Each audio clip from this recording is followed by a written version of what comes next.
Chapter 13. Leonie told her arms to go to hell as she locked out her press-up for the 19th time. They were begging her to stop. Her biceps and triceps squealed like starving piglets, but they needed another muscle group to join their mutiny if Leonie was to give up. She paused at the top of the movement, her chest and shoulders in discussion with one another about how to proceed. The chest was in favour of continuing the exercise, the shoulders against. Fuck you, shoulders. Spittle fell from Leonie's bottom lip and hit the Leonian floor. She cranked out another 2 push-ups, one to complete her set and one to quash any future muscle rebellion. She got to her feet and shook the lactic acid out of her arms.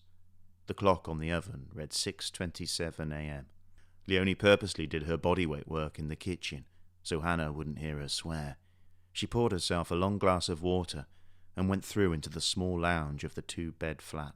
IKEA bamboo blinds hung lopsided from the windows like a hitched-up skirt tucked into tights.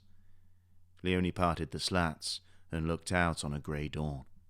She considered the moment her eyes had snapped open that morning, 2 hours prior to her workout. Not from a noise, no bump in the night or siren in the street had disturbed her.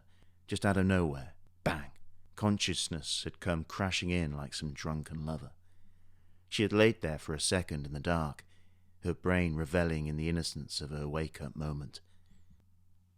Then she felt the cold sweat that covered her body, the tightness in her jaw, the sickness in her gut. Something was very wrong.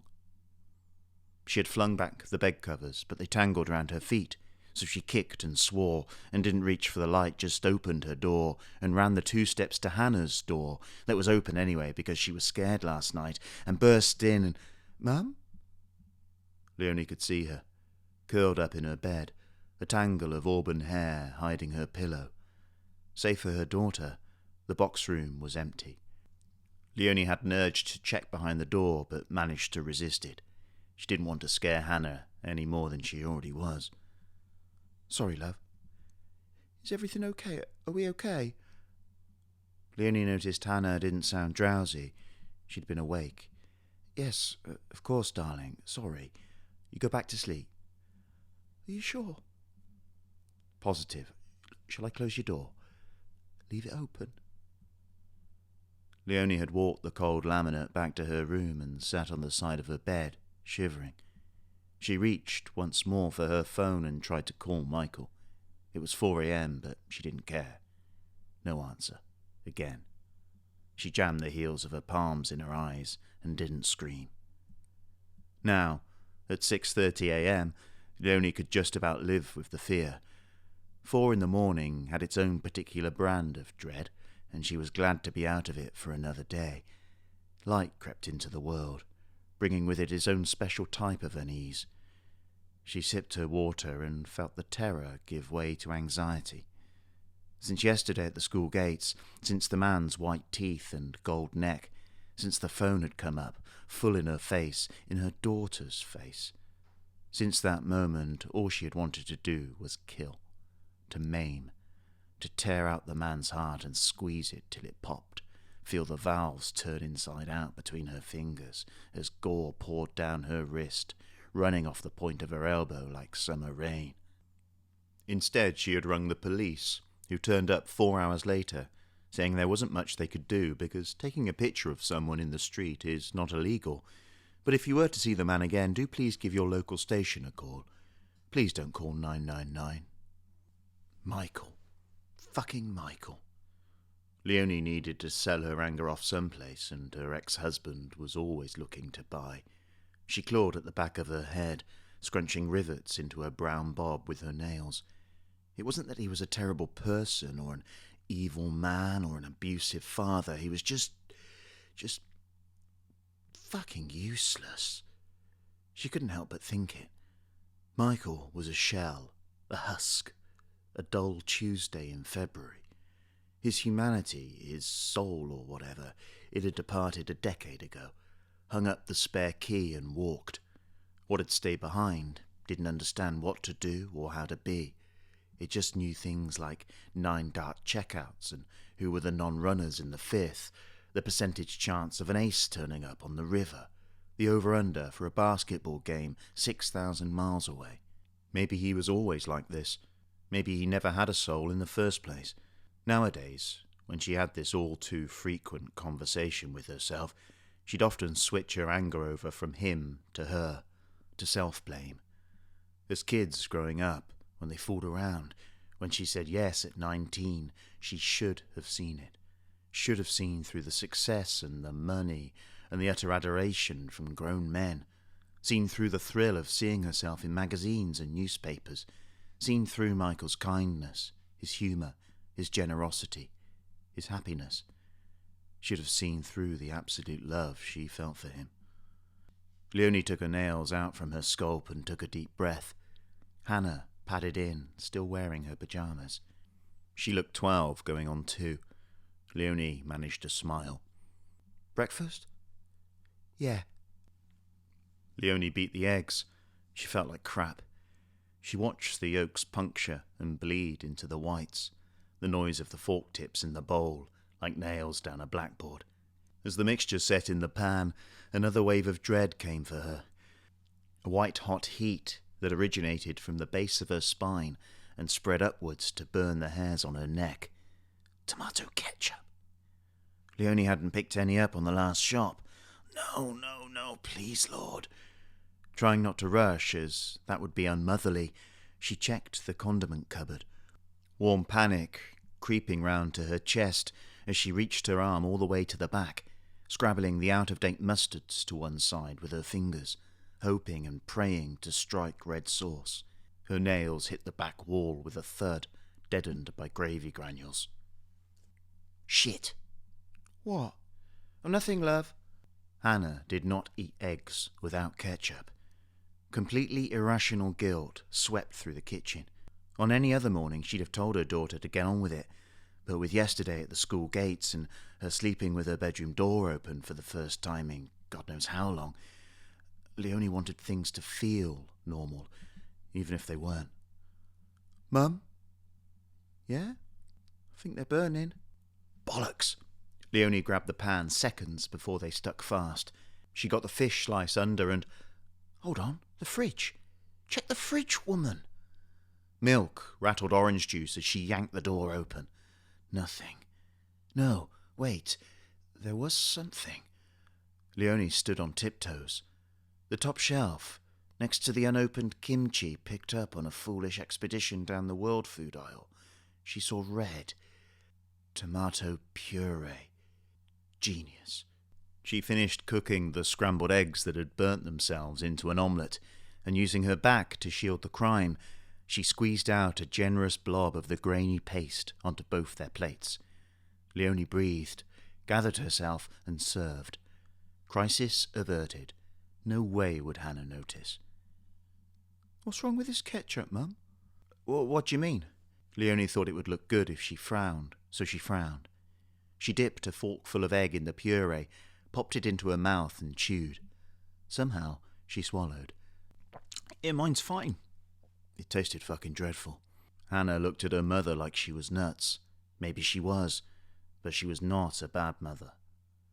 "Come on, it'll get cold." Leonie speared a corner of toast with her fork and dipped it into the puree. She opened wide and pushed the whole sorry mess in, one last attempt at breakfast deception. The congealed essence of tomato smothered her tongue and she gagged, the masticated food tumbling out of her mouth, down her chin and onto her plate. "God, it's awful." Hannah's laugh was big and loud and full. It erupted from her body, touching the walls of their flat, bouncing under beds and behind doors, filling the space, evaporating shadows. Leonie reached inside her mouth and dramatically wiped her tongue clean with her fingers, making Hannah laugh some more. Mother washed and daughter dried. The puree stuck to the plates, and Hannah enjoyed her mother's frustration. "You going to work today?" "No, I've called in." "What did you say?" "Family emergency." "Is it? What, love? An emergency?" Leonie scrubbed at burnt egg. "No, of course not. It's just a phrase you say." "Was that man yesterday a friend of Dad's?" "No, he was a nobody. Forget about him." "Have you spoken to Dad?" "Yes." "First puree for breakfast, now lying to your daughter. Mum of the year." "What did he say?" "That he'd speak to the man and for us not to worry." The police arrived sometime during the morning. Leonie had watched from a tatty armchair, knees pulled tight to her chin, feet tucked under her. The patrol car parallel parked next to her Clio, and Leonie felt 1,000 curtains twitch. A large man and a small woman got out wearing stab-proof vests and silly hats. Another statement, probably, possibly one from Hannah. She looked to her daughter's bedroom. The door was now shut, and music pulsed quietly from inside. Leonie flicked her eyes back out to the road. The male officer was giving the property a once-over, as the female officer checked something on a notepad. They were different to the people she spoke to yesterday. Before the pair could begin to climb the stone steps to the front door, Leonie set off from the armchair, heading out of the flat into the lobby, pausing to check the other 2 apartments on the ground floor were dormant. In Leonie's world, if you were seen talking to the police, it meant one of 3 things. You were a criminal, bad, a witness, worse, or a victim, worst. She opened the front door, which made the policewoman hesitate. The man stopped altogether. "Are you here to see me?" "We're here to see Leonie Carter." "You're here to see me." Leonie gave the heavy front door a push with her heel and headed quickly back through the lobby to the privacy of her flat. The policewoman managed to reach the main door before it shut. Leonie hadn't turned to check. "I'm Sergeant Harper. This is Constable Obi." They were in the living room, and the 2 officers crowded the space. Equipment was attached to every part of their bodies. They reminded Leonie of the horse in Buckaroo. She had retreated back to the safety of her armchair and offered them a seat on the 2-seater IKEA sofa bed, glad for the sake of everyone's awkwardness when they didn't accept. "Is your daughter at home, Mrs. Carter?" asked the sergeant. "She is. Do you want to speak to her?" Sergeant Harper hesitated again. She was around Leonie's age, maybe slightly younger, with blonde hair tied up under her hat. From her accent, Leonie imagined she played rugby and could muck out a stable. Constable Obi was very large and didn't like it. He kept glancing towards the dull thump of the music coming from Hannah's door. "I'm happy for you to take a statement from her if you think it will help find him," Leonie continued. "The police I spoke to yesterday didn't think it was necessary." "You spoke to the police yesterday?" "Yes." "Where?" "Here." "Concerning what?" "The same thing you're here to talk to me about, the man at the school gates. Don't you have a record of that, of my statement?" She could hear the strain in her voice. She shifted her body weight in the chair, and a loose spring dug into her. "A man came to the school gates as I was picking my daughter up yesterday afternoon. He took our picture without our consent." "When was this?" "Yesterday." "Who was he?" "I don't know. It's to do with my ex-husband. As I've said, I've been through this. I've given a statement." "Seriously? It's like telling BT your broadband is down." Constable Obi coughed and adjusted his body armour, pulling the bottom of it down towards his waist like a kid who had outgrown his jumper. "I'm sure there is a record of your statement, Mrs. Carter, and that the matter is being dealt with. It's not. But we're here for something else." Now Sergeant Harper cleared her throat. "Must be something going round the station." Leonie frowned. Drugs at school. Her mind immediately went there. Hannah, drugs, school. Not because Hannah was that type of kid, but, well, what else could it be? When else do the police do the old concerned cop, awkward cop act? Leonie moved her hips back into the armchair, letting the spring dig in deeper. She really didn't need this, not on top of what happened yesterday. Sergeant Harper went to the sofa bed and perched on the edge. Constable Obi followed suit. His knees were up around his ears. The sun was in their eyes, and they both put up hands to shield their faces. "Do you know a Michael Carter?" The bass line coming from Hannah's room seemed to get heavy. "Yes, he's my ex-husband." Sergeant Harper leant forward, moving her face out of the sun and into shadow. "I'm sorry to have to tell you this, Mrs. Carter, but Michael is dead."